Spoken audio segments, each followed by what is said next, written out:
로마서 2장. 그러므로 다른 사람을 판단하는 사람도 변명할 수 없게 되었습니다. 다른 사람을 판단하는 사람은 자신도 똑같은 행동을 하고 있으므로 자기 자신을 판단하는 셈입니다. 이런 일을 행하는 사람들에게 하나님께서 의로운 심판을 내리시리라는 것을 우리는 알고 있습니다. 악한 일을 행하는 사람들을 판단하면서 실은 자신도 똑같은 일을 하고 있는 사람에게 한마디 하겠습니다.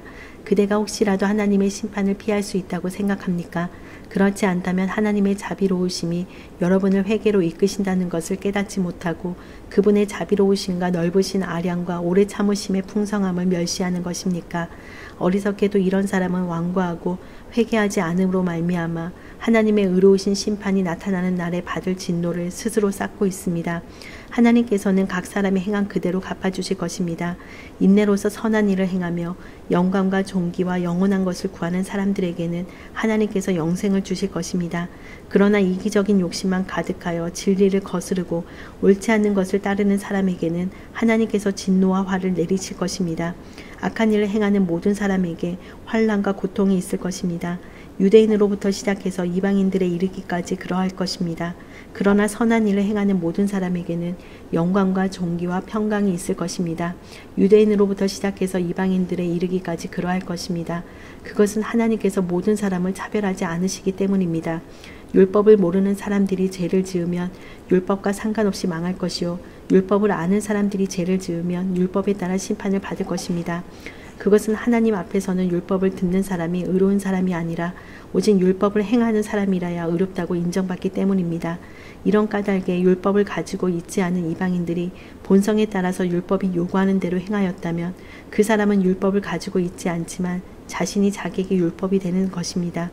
이런 사람들은 율법이 요구하는 것이 그들 마음속에 새겨져 있는 것을 보여주며 그들의 양심이 그것을 증언하고 그들의 생각이 그들의 잘못을 고소하기도 하며 그들 자신을 변명하기도 합니다.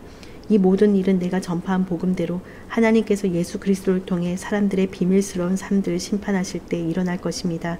자신을 유대인이라 부르는 여러분은 어떠합니까? 여러분은 모세 율법을 의지하며 하나님과 사귄다고 자랑합니다. 여러분은 하나님의 뜻이 무엇인지도 알며 율법을 배웠기 때문에 무엇이 옳은지도 분별할 수 있습니다. 여러분은 스스로 안목 보는 사람의 인도자요 어둠 속에 있는 사람의 빛이라고 확신하고 있습니다. 또 율법에서 지식과 진리의 근본을 터득했다고 하면서 여러분 자신을 어리석은 사람의 교사요 어린아이의 선생이라고 생각합니다. 그러는 여러분이 다른 사람은 가르치면서 왜 여러분 자신은 가르치지 않습니까? 다른 사람에게는 도둑질하지 말라고 설교하면서 여러분 자신은 왜 도둑질을 합니까?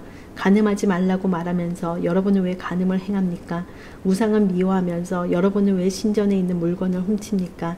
율법이 있다고 자랑하면서도 그 율법을 지키지 않음으로써 하나님을 욕되게 하는 까닭은 또 무엇입니까? 너희 때문에 하나님의 이름이 이방인들 사이에서 욕을 먹고 있다고 성경에 기록된 말씀과 어쩌면 그렇게도 똑같습니까? 여러분이 율법을 지키면 여러분이 받은 할례는 가치 있는 것이 되지만 율법을 지키지 않으면 여러분은 할례를 받지 않은 사람처럼 되고 맙니다. 반대로 할례를 받지 않은 이방인이 율법이 명하는 내용들을 지키면 하나님께서는 그 사람을 할례를 받은 사람으로 여기지 않겠습니까? 할례는 받지 않았어도 율법을 지키는 사람이 할례는 받았으나 율법을 어기는 여러분을 오히려 율법의 파괴자라고 판단할 것입니다. 그러므로 겉모습만 유대인인 사람은 진정한 의미에서 유대인이 아닙니다. 그리고 몸에만 행해진 할례는 진정한 의미에서 할례가 아닙니다. 마음으로 유대인인 사람이 진정한 의미에서 유대인입니다. 그리고 율법이 아니라 성령을 따라 마음에 받는 할례가 진정한 의미의 할례입니다. 그런 사람은 사람이 아니라 하나님께로부터 칭찬을 받습니다.